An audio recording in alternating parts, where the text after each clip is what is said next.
Good evening, everyone.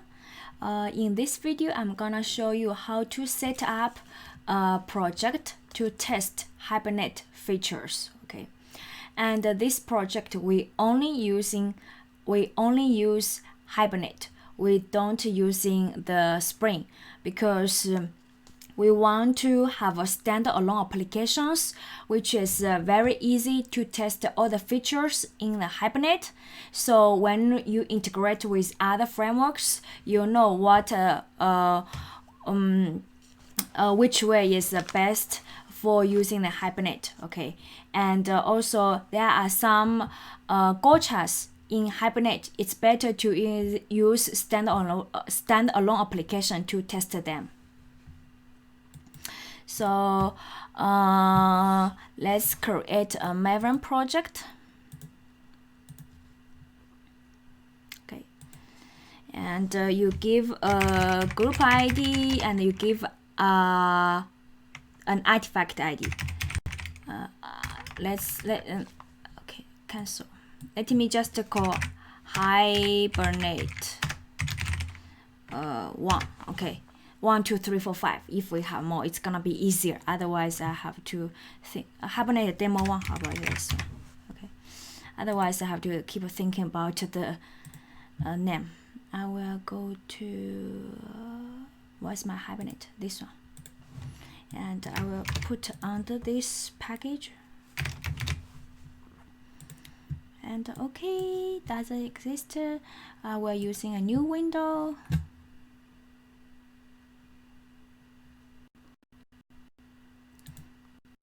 And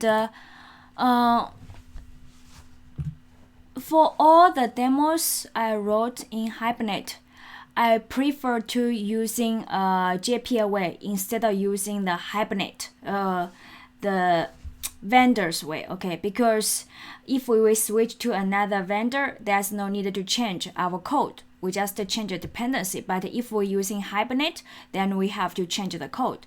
So for the JPA way, we have to have a persistence.xml, which is under the META-INF. And the first thing before we're heading there, we have to add the dependencies. The first dependency is the Hibernate dependency. The one we will use is Hibernate Entity Manager.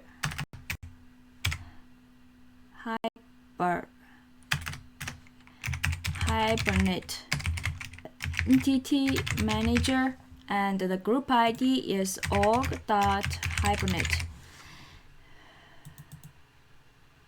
Okay, I'm using there are version 6, but it's an alpha version, and I checked the release notes.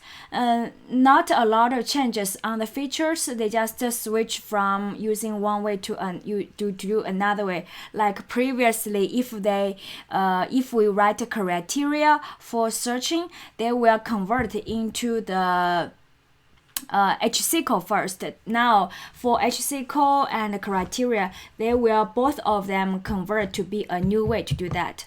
And also they changed you from the Antler 2 to using Antler 4. So basically, as a user, I didn't see a big difference while we're using the latest version. So I just choosing using the Hibernate 5. The latest version for Hibernate 5 is patches 9.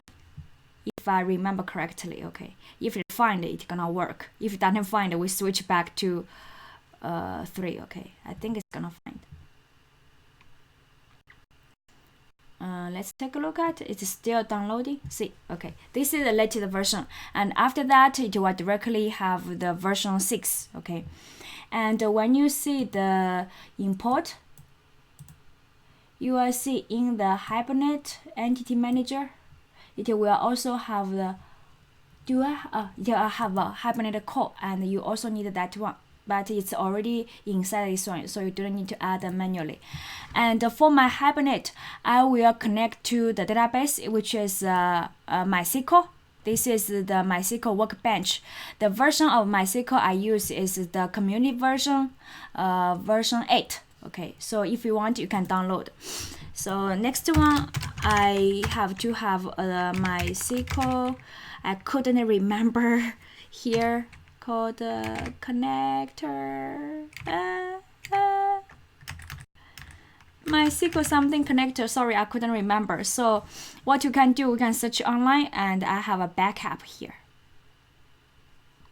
Okay, I'm gonna copy from here. Really couldn't remember. So this is 2. Okay, this one. Okay. MySQL connected Java. Okay, so this one is used to connect to the database. Okay. And after this is the 2 dependencies you need, and if you want to have other features you can add, but for the test Hibernate features, this is the 2 only you need. Okay, and next one, we under the resources, we have to have the configuration, and for the JPA by default it will look for the it will scan for the class path. On the class path, it will search for a package called the META-INF, and in the META-INF it has persistent.xml. Then it will using that persistent.xml, it has a persistent unit. It will use that to create our entity manager factory. Okay. META-INF. Okay. And on the META-INF, we have to have a file called persistence.xml. And for this XML, unfortunately, don't expect I will remember all the syntax. Okay, I will copy from somewhere and paste here. So for the persistence, you must to have a persistent unit, and this is the key we use to start or to create our entity manager factory. So remember this name, very important. Okay, the other part is a namespace and a schema, and description provider you can change as you want. The package to scan is where all the entities are located. And the persistent URL is a URL to connect to a database. This one, let me using Hibernate, and this one is a schema. Suppose I'm using Hibernate 01 or demo 1. Okay, so I will create a schema in our SQL server.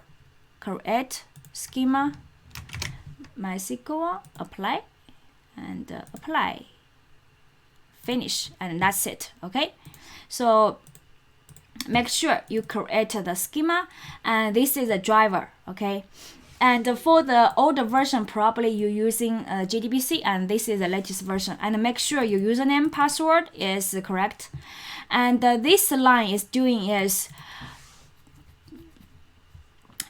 what do you want to do when you start an application?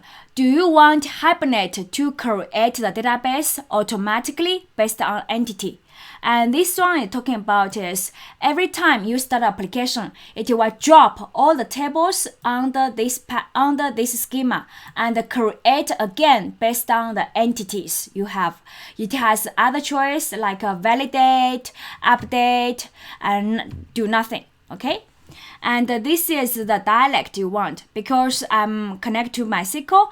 I want to generate the SQL using MySQL dialect, not a SQL server. Okay, and this one is this one, which is no cache provider. I don't have any cache provider. Suppose you want to set up for each cache, probably you will do some configuration here. And this one we'll talk about later. This is related to how to generate the primary key.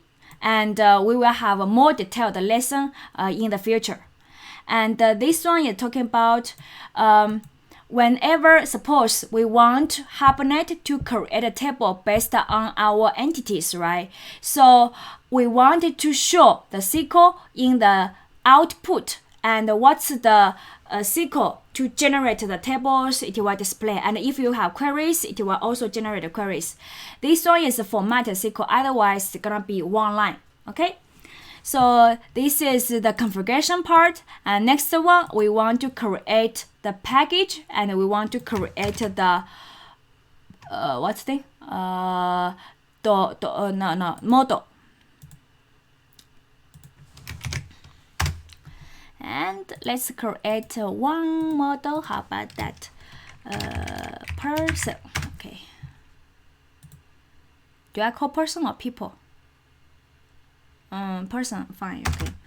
And here you have a private long ID, private string first name, private string last name. Okay. Suppose you want this person map to a table.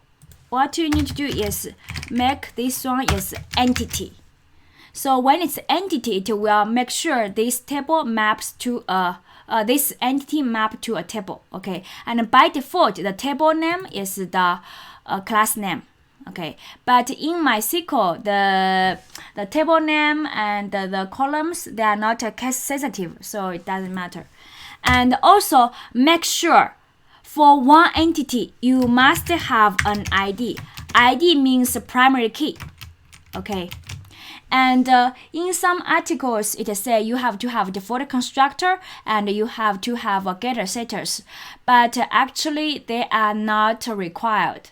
I will show you, okay? But it's better to have them, okay? To be a Java bean, it's better to have default constructor and the getter setters. So after this one, I will create a main. I will create a main. Okay, I should call app, and I will do a refactor. Move. I will move to this one, not to the domain. Okay. Okay, I will do like this way, main. Okay, and here, let's create a main. Doesn't work.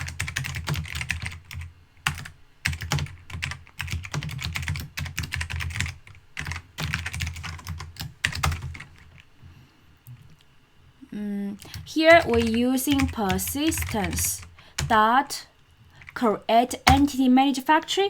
What's the key here? What's the key? The key is the persistent unit name. And what is the persistent unit name? Is this one. This one. Persistent unit name is this one. Okay. So, and what's the returned value? Based on the name, you already see entity manager factory.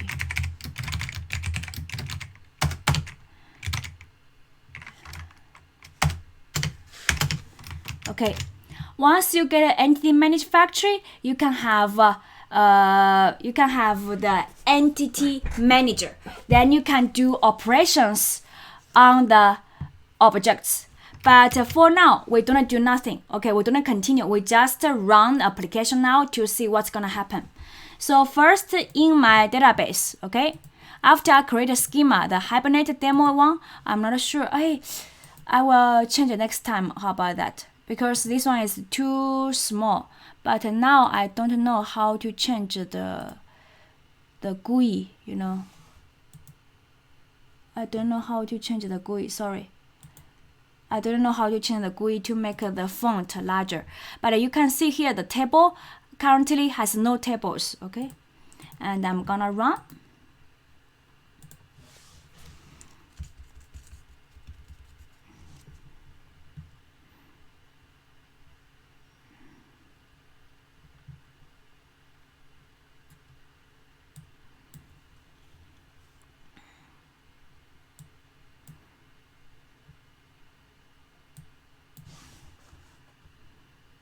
Okay, perfect.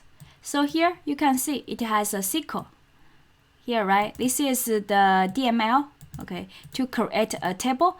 And why you see this SQL is because in a persistence.xml you should have a show SQL here, so you have a SQL printed. And why it's not a one line? Because you have a format equals true. If you change false, it's gonna be one line. And let's go back to my SQL workbench and I refresh. You will see here generate a table, which is a person. And when I take a look at, you will see the person will have ID, first name, and last name. And the first name is the primary key. Okay. And you can see index primary key, and which is on the ID. So this is a basic setup for what's the thing, Hibernate project. And if we want to test more, we can have something like this. Okay, get a session, entity manager, sorry.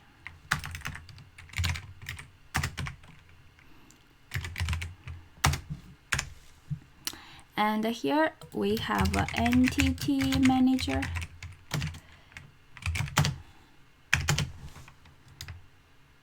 MA and MA. Why is my cursor?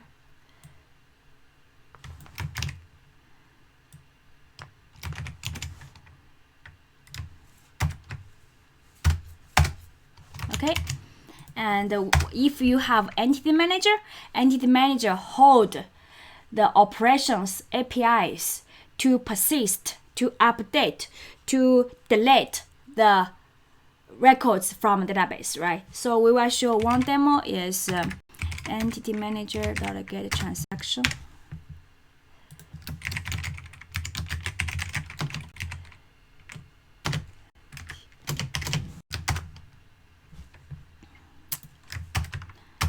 And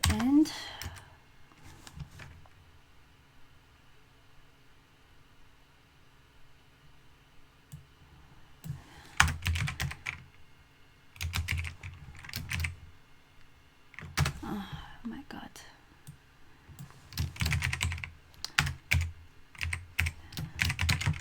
Action T.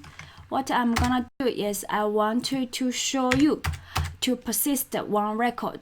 Okay, transaction.start begin, and here we can use em.persist, and here we have to create a person object. How about what I'm gonna do is I'm gonna give a constructor.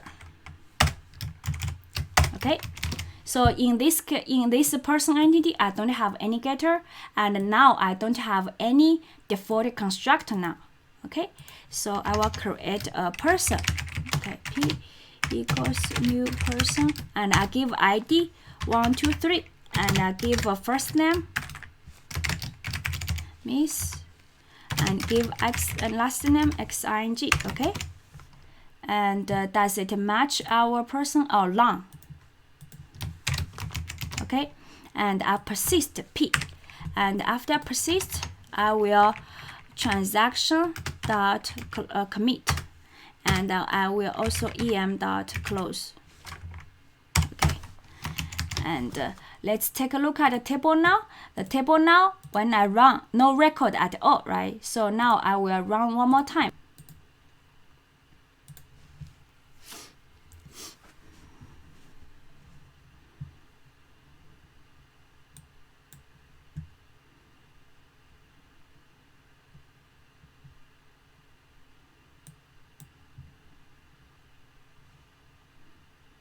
Okay, and here you see another SQL, which is insert some records into the person. And when I run one more time, you will see 1, 2, 3 Miss xing is inserted successfully.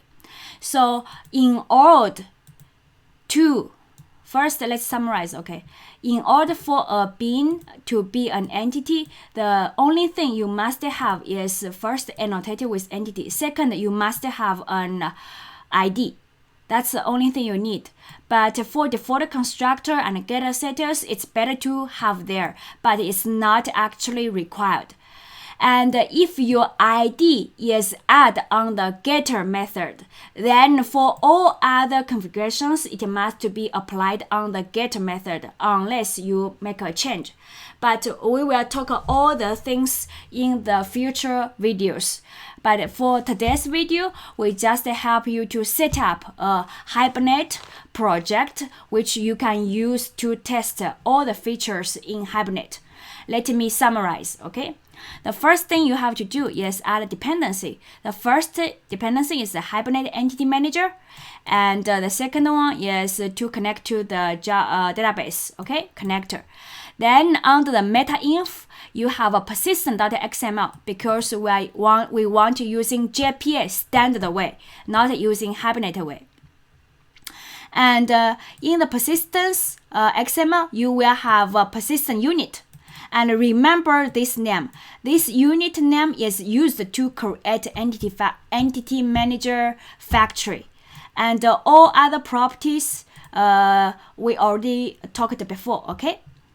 And then in the main method, you create entity manager factory based on the unit name, which is this name.